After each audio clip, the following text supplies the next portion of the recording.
What if everything you thought about failure is wrong? We all face it, those moments that don't go as planned, those goals that fall just out of reach.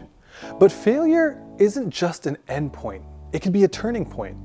Today on Lenses of Love, we're rethinking what failure really means and uncovering how it can shape us in ways success never could. If you've ever felt weighed down by your mistakes, this episode will leave you feeling encouraged and ready to move forward.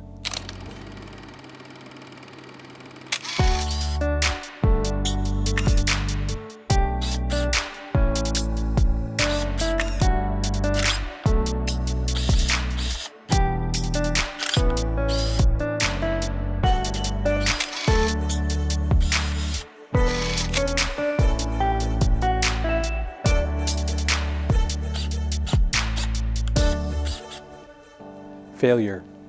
It's a word that carries weight. For some, it's a reminder of a specific moment, a test you didn't pass, a job you didn't get, or a goal you didn't reach. For others, it's a feeling that lingers, quietly, whispering, "You're not enough." We don't like to talk about failure. It's uncomfortable, it's messy, and let's face it, it's embarrassing. But no matter how much we try to avoid it, failure is something we all experience. Have you ever poured your heart into something you believed in, something you worked so hard for, and still it didn't work out? Maybe it was a career move that didn't pan out. Maybe it was a relationship that fell apart despite your best efforts. Or maybe it was a promise you made to yourself that you couldn't keep. Failure is personal. It doesn't just affect what we do, it impacts how we see ourselves. When we fail, those questions start creeping in. What does this say about me? Am I not good enough? Did I mess up too much this time? And if we're not careful, failure can lead us down a dangerous road. A road where we start to believe that we are our mistakes, that our worth is tied to our performance. What if that's not true? What if failure doesn't have to define you? What if failure, despite its frustration, sting, and shame, isn't the end of the story? Today I want to talk about a failure in a way that flips the script. Because as painful as it is, failure doesn't have to be final. It doesn't have to be fatal, and it doesn't have to derail your life. Failure isn't the end. It's a part of the process. Now I know that might sound hard to believe, especially if you're in the middle of it. If you're sitting in the aftermath of a mistake or replaying a moment you wish you can go back to and change, it's easy to think, this is it. I've gone too far. I've messed up too much. But I want to invite you to think about failure differently. What if failure is less about falling short and more about learning something new? What if failure, instead of being a roadblock, can actually be a stepping stone? Maybe you've heard the saying, failure isn't the opposite of success, it's part of it. I think there's a lot of truth in that. Some of the most successful people in history have experienced failure after failure after failure, but they didn't let it stop them. They let it shape them. Here's the thing, failure has the potential to refine us, to teach us, to grow us. But only if we let it. And that's the key. It's not the failure itself that determines what happens next. It's how we respond to it. So how do we handle failure in a way that doesn't define us, but refines us? How do we face it, learn from it, and move forward? Maybe you're wrestling with that question right now. Maybe you're carrying the weight of a recent mistake, a decision you wish you could take back, a moment you wish you could undo, or maybe you're carrying something from your past, something that's been following you like a shadow, whispering, "You'll never be enough." And if that's where you are, I want you to know this. Failure doesn't have to be your identity. It doesn't disqualify you, and it doesn't have to be the end of your story. There's a way to move forward, even when it feels like everything has fallen apart.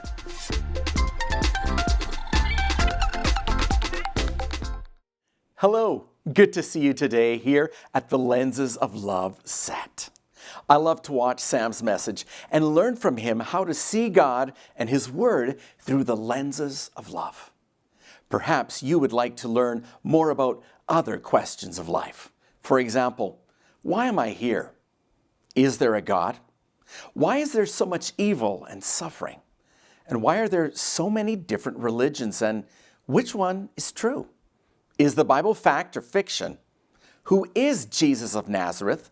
Was He truly God as Christians say He is? Why did Jesus come to earth to die? And how does His death offer us salvation?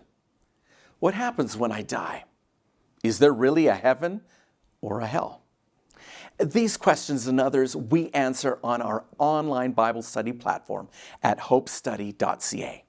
There, you will find answers to these and other crucial life questions. We would love to hear from you. Please email us at hopestudy@hopetv.ca. And remember, there is hope and answers to life's biggest questions in the Word of God.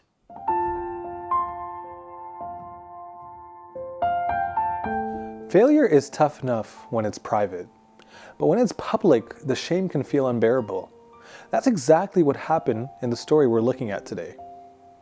Imagine being in the middle of one of the most chaotic, high-stakes moments of your life. You spent years building towards something, pouring your heart into it, taking bold risks and declaring your loyalty, and then in the moment of pressure, you crumble. That's the situation Peter found himself in on the night Jesus was arrested. Peter wasn't just any follower of Jesus. He was the bold one, the outspoken one, the guy who wasn't afraid to take risks and say what everyone else was thinking.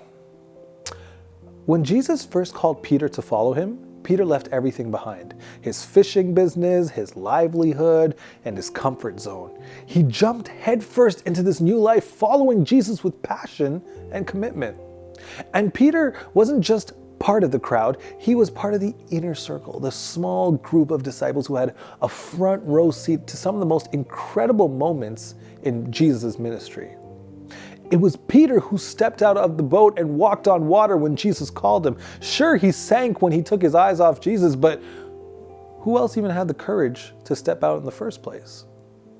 It was Peter who boldly declared, "You are the Messiah, the Son of the living God," when Jesus asked his disciples who they thought he was. And Jesus praised Peter for that declaration, calling him the rock on which he would build his church. Peter wasn't perfect, but he was passionate. He loved Jesus deeply, and he wasn't afraid to show it. That's why his failure cuts so deeply. Let's set the scene. Jesus had just been arrested, and Peter is following at a distance. Everything he thought he knew about Jesus and his mission is being turned upside down. The man he called Messiah is now being treated like a criminal, and Peter is terrified.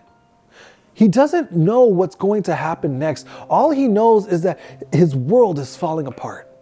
As Peter stands in the courtyard, warming himself by the fire, someone recognizes him. "You were one of those with Jesus, weren't you?"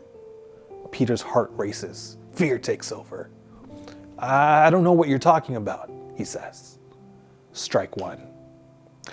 Moments later, someone else looks at him and says, You're one of his followers, aren't you?" This time, Peter doubles down. "No, I don't even know the man." Strike two. Then a third person speaks up. "You're definitely one of them. Your accent gives it away." And in that moment, Peter, bold, confident Peter, breaks. He swears, "I don't know the man." Strike three. And then it happens. The rooster crows just as Jesus had predicted, and Peter realizes the weight of what he's done. The Bible says that he went out and wept bitterly. Can you imagine the shame, the regret, the overwhelming sense of failure? Peter didn't just fail privately. His failure was public, personal, and painful. He had just denied the very person he had spent years following, the person he loved and believed in. I think a lot of us can relate to Peter. Maybe we haven't denied someone publicly, but we've had moments where the pressure was too much, where fear or insecurity got the best of us. Moments we said or did something we wish we can take back. And in those moments, the questions start flooding in. What have I done? How could I mess this up so badly? Can I even recover from this? And if that's where you've been, or where you are right now, here's what I want you to know. Peter's failure wasn't the end of his story, and your failure doesn't have to be the end of yours. What's incredible about Peter's story is that Jesus didn't give up on him. Even after Peter denied him, even after the public failure, Jesus still had a plan for Peter's life. Peter's story shows us that failure, no matter how painful or public, doesn't have to be final. With God, failure can be a turning point, a stepping stone to growth, healing, and purpose. So if you're carrying the weight of failure, I want you to hold on to this truth. Failure isn't final. And when we bring it to God, He can use it in ways we never imagined. Peter's failure was painful, public, and deeply personal. It's the kind of mistake that could have defined him, the kind of moment that might make someone walk away in shame, convinced that they're beyond redemption. But what's so powerful about this story is that it doesn't end in failure. And that's not because Peter got it right the next time. It's because of what Jesus did next. Let's look at what happened after Peter's denial and see how Jesus responded in a way that redefined Peter's entire journey. Failure has a way of making us feel unworthy, like we're disqualified from ever being used by God again. And that's exactly where Peter found himself. After denying Jesus 3 times, he must have thought, that's it. I've ruined everything. How could Jesus ever trust me again? But Jesus wasn't done with Peter. Fast forward to the resurrection, Peter and some of the disciples are out fishing, a return to the life Peter knew before Jesus called him. Can you imagine what must have been running through Peter's mind? The regret, the replaying of that night over and over, wondering if he'd ever have a chance to make things right. And then Jesus shows up. He's standing on the shore as the disciples are fishing. And when they realize it's him, Peter doesn't wait for the boat to reach the shore. He jumps into the water and swims to Jesus. That one moment shows us so much about Peter. His shame didn't erase his love for Jesus. Even in his brokenness, he couldn't stay away. On the shore, Jesus cooks breakfast for the disciples. And then he has a one-on-one conversation with Peter, a moment that is as tender as it is transformative. Jesus asks Peter, "Do you love me?" Peter responds, "Yes, Lord. You know that I love you." Jesus asks the question 3 times, mirroring the 3 times Peter denied him. And with each response, Jesus gives Peter a new commission. Feed my lambs. Take care of my sheep. Feed my sheep. Do you see what's happening here? Jesus doesn't dwell on Peter's failure. He doesn't bring up the denial or the rooster crowing. Instead, he focuses on Peter's love and restores him with a purpose. For every denial, Jesus gives Peter an opportunity to reaffirm his commitment. It's not just forgiveness, it's redemption. Peter's story could have ended in failure, but Jesus made sure it didn't. He didn't just forgive Peter, he entrusted him with a mission, a role in the early church that would change history. So what does this teach about handling failure? First, it reminds us that failure doesn't disqualify us. Peter's failure was as public and painful as it gets, but it didn't stop Jesus from using him. Second, it shows that Jesus doesn't see us through the lens of our mistakes. He sees us through the lens of His love. Where we see failure, He sees potential. Where we see shame, He sees an opportunity for redemption. Finally, it challenges us to let go of the guilt and shame we carry after we fail. If Jesus didn't hold Peter's failure against him, why do we so often hold ours against ourselves? Maybe you're in a place right now where you feel like you've messed up too much for God to use you. Maybe your failure feels too big, too public, or too painful to recover from. But Peter's story reminds us that with Jesus, failure is never final.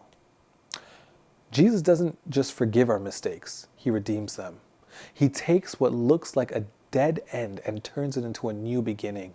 Peter's redemption wasn't just about erasing his denial, it was about restoring his purpose. And that is the same truth for us. So how do we handle failure? By bringing it to Jesus, by trusting that he can redeem even our worst moments and use them for something greater. Peter's story reminds us that failure doesn't define us, it refines us. Jesus didn't see Peter's denial as the end of his story. Instead, he used it as a turning point, restoring Peter's purpose and commissioning him for something even greater. But what does that mean for us today? How do we take what we've learned from Peter's story and apply it to our own lives when we face failure? Stay with us, because when we come back, we'll dive into what Peter's redemption teaches us about handling failure in our own journeys and how God uses even our worst moments for his greatest purposes.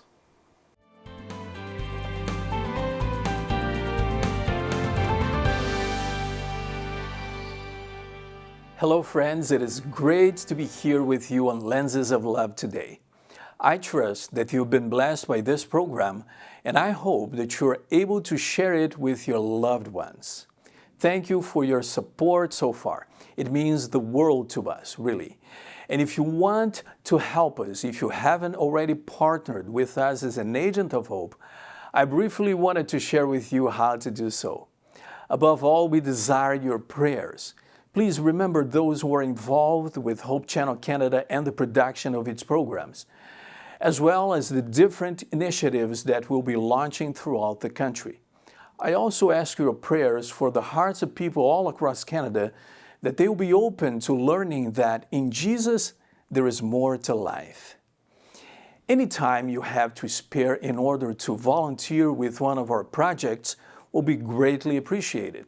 Please feel free to contact us at either agentsofhope@hopetv.ca or visit agentsofhope.ca to have your questions answered and to learn where you can be of service. And finally, your financial support would be greatly appreciated, and any amount makes a huge difference in impacting Canadians all across our nation. Please visit agentsofhope.ca so that you can donate online via debit, credit, Google Pay, or Apple Pay to make a one-time or recurring donation. If you prefer to donate offline, you can e-transfer us at agentsofhope@hopetv.ca or mail a check to Hope Channel Canada at the following address: Hope Channel Canada, 1148 King Street East, Oshawa, Ontario, L1H1H8. Thank you once again for joining us on this exciting journey.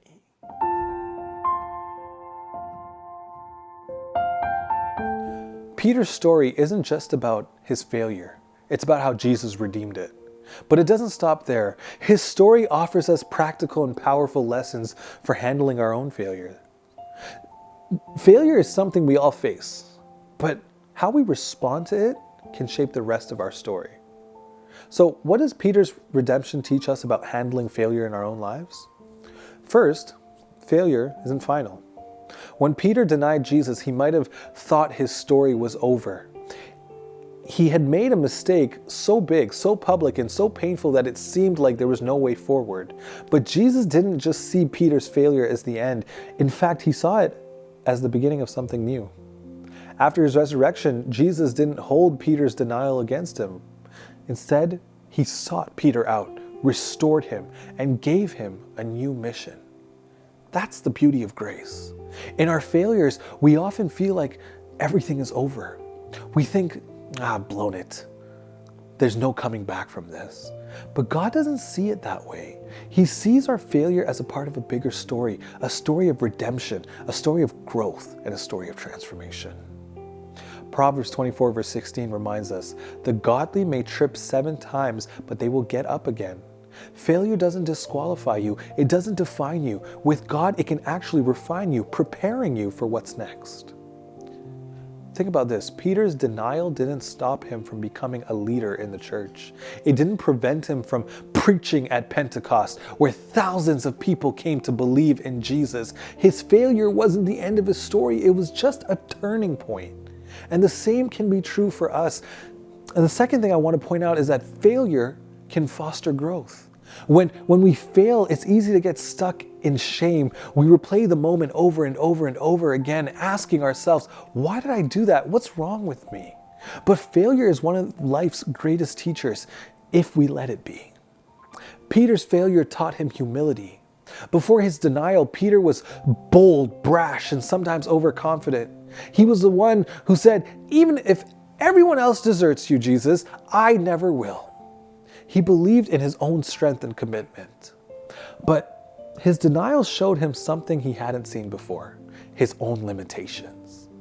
That moment of failure became a moment of clarity for Peter. It showed him how much he needed Jesus, not just as a teacher or a friend, but as a savior.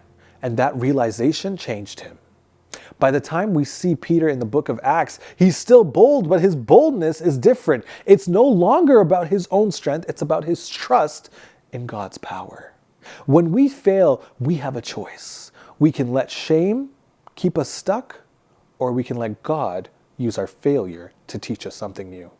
Maybe it's a humility, maybe it's resilience, maybe it's a deeper dependence on Him. Whatever the lesson, failure has the potential to shape us in ways that success never could. Finally, God's love is greater than our failure. This is the heart of Peter's story. When Jesus met Peter on the shore after his resurrection, He didn't bring up the denial to shame him. He didn't say, Peter, how could you? I told you this would happen. Instead, Jesus asked one simple question: do you love me? 3 times, Jesus gave Peter the chance to reaffirm his love, once for each denial. And with each response, Jesus restored Peter's purpose. Feed my sheep. Jesus didn't see Peter through the lens of his failure. He saw him through the lens of love. And that's how God sees you and I too. When we fail, when we often feel unworthy of God's love, we think, how can God still love me after what I've done? But the truth is, God's love isn't based on what we do. It's based on who He is. Romans 8:38 and 39 says, I am convinced that nothing can ever separate us from God's love. Neither death nor life, neither angels nor demons, neither our fears for today or worries about tomorrow, not even the powers of hell can separate us from God's love. Not even our failures can separate us from God's love. God doesn't just forgive our failures, He redeems them. He takes what we see as a mess and turns it into something meaningful. So what does this mean for us today? It means that failure is not the end of your story. It's a chapter, not the conclusion. It means that when you fail, you can bring your brokenness to God, knowing that He will meet you with grace, not condemnation. And it means that no matter how big your failure feels, God can use it for something greater. Think about Peter. His story could have ended in the courtyard with the rooster crowing and the bitter tears, but Jesus didn't let it end there. He restored Peter. He gave him a new purpose, and He used him to change the world. And if God can do that for Peter, He can do that for you. Failure doesn't have to define you. It can refine you. With God, even your worst moments can lead to your greatest growth. So the next time you face failure, remember this: God's love is bigger than your mistakes. His grace is greater than your guilt, and His plans for you are stronger than your setbacks. Failure is one of life's toughest challenges, but it's also one of life's greatest teachers. When we fail, it can feel overwhelming, like a weight that drags us down and whispers, "This is the end." But failure doesn't have to define us. Peter's story shows us that no matter how big our mistakes feel, they don't disqualify us from God's plans. His denial of Jesus was public, it was painful, and it was deeply personal, but it didn't stop Jesus from restoring him and giving him a mission that would change the world. What's incredible is how Jesus handled Peter's failure. He doesn't reject Peter. He didn't dwell on his mistakes. He didn't leave him to carry the burden alone. Instead, He gave Peter an opportunity to move forward, not by erasing the past, but by redeeming it. Maybe you're sitting with your own failures right now. Maybe you've replayed a decision you regret or a moment you wish you can undo. It's easy to get stuck in that place, isn't it? Failure can feel like a dead end, but with God, it's not. It's a doorway to something new. So what can we learn from Peter's journey? First, it's important to realize that failure is universal. We've all made mistakes. We've all fallen short in some way. But failure isn't about the moment you fall. It's about the moment you get back up. Like I said earlier, Proverbs 24, the godly may trip 7 times, but they will get back up again. That's what Peter did. Even after his denial, he didn't let his shame keep him from Jesus. When Jesus appeared on the shore, Peter jumped out of the boat to meet him. And that moment shows us something powerful. When we fail, the best thing we can do is run to God, not away from him. Second, failure can be a catalyst for growth. Think about Peter after his restoration. He was still bold, but his boldness was different. It wasn't fueled by pride or self-reliance anymore. It was rooted in humility and dependence on God. Failure often shows us our limitations. And while that can be humbling, it also is a gift. It reminds us that we can't do this on our own. It pushes us to lean into God's strength, not our own. And finally, Peter's story reminds us of this unshakable truth. God's love is greater than our failures. When we fail, we often carry the weight of guilt and shame. We tell ourselves that we've gone too far, that God couldn't possibly use us anymore. But Peter's story shows us that God doesn't see us through the lens of our mistakes. He sees us through the lens of his love. I want to read that verse again in Romans. Nothing can ever separate us from God's love. Not your failures, not your regrets, nothing. So how do we handle failure? Bring it to God. Let him meet us in our brokenness and remind us of who we are, not defined by our mistakes, but defined by his grace. Second, we learn from it. Failure isn't the end. It's an opportunity to grow and to change and to step into what God has next for us. And finally, we trust that God is still writing our story. Think about Peter. His story could have ended right there, with the rooster crowing, with the bitter tears, but Jesus didn't let it end there. And he won't let your story end in failure either. When you look at failure through the lenses of love, you see it for what it really is. Not a rejection, but a redirection. Not a roadblock, but a refining process. Failure doesn't have to define you. With God, it can refine you. And with his hands, even your worst mistakes can become the foundation for something extraordinary. So the next time you face failure, I want you to remember this. God's grace is greater. His love is deeper. And his plans for you are bigger than any setback you faced. Your failure is not the end. It's the beginning of something new.